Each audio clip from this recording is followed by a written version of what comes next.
Hi everyone, स्वागत है आपका हमारे यूट्यूब चैनल में। आज मैं आप लोगों के लिए बहुत ही ज़्यादा इम्पोर्टेंट क्वेश्चंस लेके आई हूँ और ये जो क्वेश्चंस है सोशल साइंस का है। अगर आप किसी भी एग्ज़ाम की तैयारी कर रहे हैं और उसमें जीके जीएस पूछा जाता है तो ये क्लास आपके लिए बहुत ही ज़्यादा इम्पोर्टेंट है और इससे पहले भी बहुत सारा क्लास हो चुका है, तो आप उन क्लास को भी कर लेना। और चलो फिर हम बिना टाइम वेस्ट किए सीधा क्लास को स्टार्ट करते हैं। सबसे पहला क्वेश्चन है कि लोक अदालत द्वारा पहली बार मुकदमों की सुनवाई कब की गई थी? ऑप्शन ए है कि 6 अक्टूबर 1985, बी है 4 अप्रैल 1977, सी है 26 जनवरी 1950 और डी है 23 सितंबर 1913। कुछ ज़्यादा ही दे दिया है। तो इसका जो राइट आंसर होगा वो होगा 6 अक्टूबर 1985। नेक्स्ट है कि संविधान सभा किसके अंतर्गत स्थापित की गई थी? ऑप्शन ए है क्रिप्स मिशन, बी है कैबिनेट मिशन, सी है वेवेल प्लान और डी है नेहरू रिपोर्ट। तो संविधान सभा जो है ये कैबिनेट मिशन के अंतर्गत स्थापित किया गया था। ये ऑलमोस्ट सबको ही पता है। नेक्स्ट है कि दक्षिण के किस देश में संविधान निर्मात्री सभा का हाल में चुनाव हुआ? ऑप्शन ए है बांग्लादेश, बी है नेपाल, सी है मालदीव और डी है भूटान। तो ये हुआ था नेपाल में। नेक्स्ट है कि पश्चिम सारंगदेव द्वारा रचित ग्रंथ का नाम है। ऑप्शन ए है संगीत सुधारकर, बी है संगीत दिवाकर, सी है संगीत शास्त्र और डी है संगीत रत्नाकर। तो ये जो है ये है संगीत रत्नाकर। नेक्स्ट क्वेश्चन है कि भारत में सांगीतिक विकास के क्रम में किस काल को स्वर्ण युग कहा जाता है? तो ये कहा जाता है मध्यकाल को। सीधा हम आंसर ही दे दिए इसका। नेक्स्ट क्वेश्चन है कि कर्मिक पुस्तक मालिका किसने लिखी है?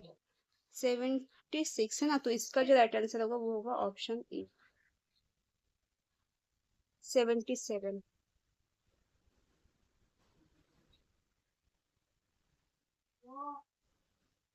नेक्स्ट है 77 कि इनमें एक संधि प्रकाश राग है। ऑप्शन ए है जौनपुरी, बी है भैरव, सी है बिहाग और डी है वृंदावनी सारंग। तो इसका जो राइट आंसर होगा 77 का वो होगा ऑप्शन सी, यानी कि बिहाग।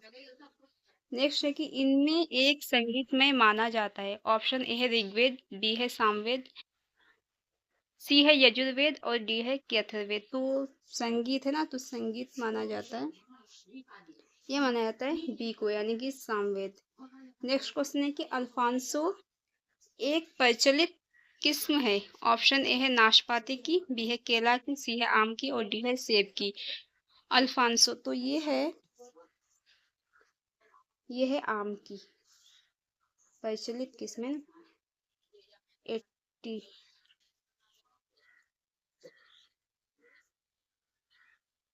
नेक्स्ट है कि पहाड़ी क्षेत्र में बाग लगाने की कौन सी विधि अपनाई जाती है? तो पहाड़ी क्षेत्र में जो है सीढ़ी नुमा, यहाँ पे हाँ, तो 80 है ना, तो इसका जो राइट आंसर होगा वो होगा ऑप्शन सी, यानी कि कंटूर विधि। नेक्स्ट है कि जेली बनाने के लिए अति आवश्यक है। ऑप्शन ए है साइट्रिक एसिड, बी है फल का गूदा, सी है नमक और डी है पेक्टिन। तो जेली बनाने के लिए जो है ये आवश्यक है पेक्टिन का। नेक्स्ट है कि आम की कौन सी किस्म बहुभ्रूणीय है? ऑप्शन ए है कि अल्फांसो, बी है नीलम, सी है चंद्रकरण और डी है दशहरी। तो आम की है ना 82 का, इसका जो राइट आंसर होगा वो होगा चंद्रकरण। नेक्स्ट है कि गार्डन रेक का उपयोग किया जाता है। ऑप्शन ए है कि कृंतन हेतु, बी है पौधे प्रसारण हेतु, सी है खरपतवार एकत्रीकरण हेतु और डी है काट छांट हेतु। तो इसका जो राइट आंसर होगा 83 का वो होगा ऑप्शन सी, यानी कि खरपतवार एकत्रीकरण हेतु। नेक्स्ट है कि अचल